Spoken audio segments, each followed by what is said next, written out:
I think one good example is a gentleman that I've worked with off and on for a couple years who is a guy who has a significant degree of depression. And that's partially related to the fact that he has a significant degree of chronic pain, chronic neck and back pain, and some really difficult physical challenges that he faces. And this is a guy who I think of as a real fighter. He's very much of a sort of go-getter, has always been a very marketing, sales-oriented sort of guy. He was an athlete, things like football and wrestling and that sort of thing growing up, and lived in a fairly tough neighborhood. So this is a guy who's a fighter. And he was taking on his pain in the same way, which you can't blame him for, fighting with his pain, doing what he could to kind of overcome it. And not to cast that in a negative light necessarily, but he was finding himself outmatched at times with all that he faces. And in the course of mindfulness, I talked about it right away, and he said, "Oh yeah, living in the now, I know about that. That's, that sounds really good. It's a really hard thing to do, etc."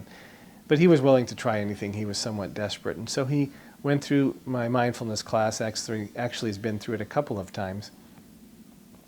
And little by little, what he discovered in that process was that a lot of what he was fighting with was reality, was things as they are. And he was taking it on and wrestling with it.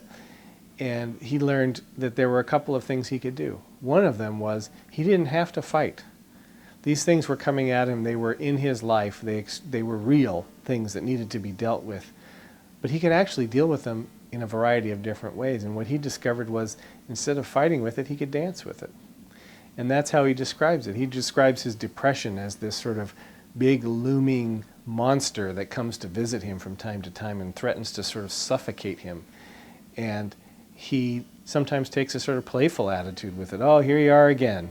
And sometimes he engages with it, but instead of trying to push it away or kill it or squash it or pretend it's not there, he dances with it. He just relates to it in a different way. And that's allowed him nothing's changed. He still has the same physical problems. He still has generally the same social situation. He still has the same activities, but he has a different outlook. He actually feels like there's some movement, like he's not cornered, like he can actually see these things and watch the depression come into the room and then leave again. Or watch the depression come into the room and push at him a little bit and nose him around and then leave.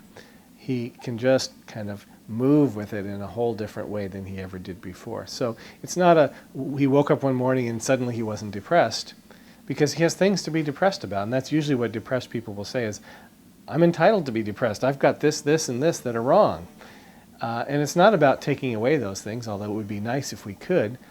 It's about being able to relate to those things in a different way. So it's a slow, gradual process that if you aren't paying attention, you won't notice.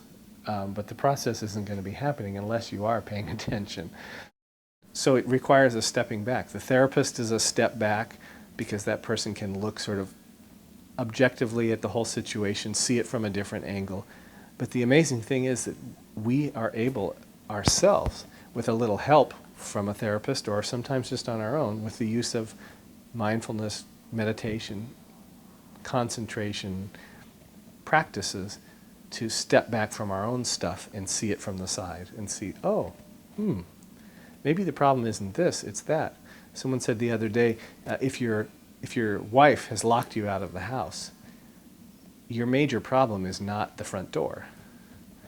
Your major problem is something different. You may define it as the front door because you're trying to get in, but the problem is different. The more fundamental problem is, of course, how or why it was that you got locked out to begin with.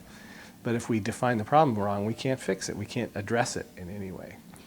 And as I said, fortunately, we're human beings who have these amazing organs of the brain inside of us, and it's not so fixed. It's actually flexible. It can actually learn new ways to solve problems.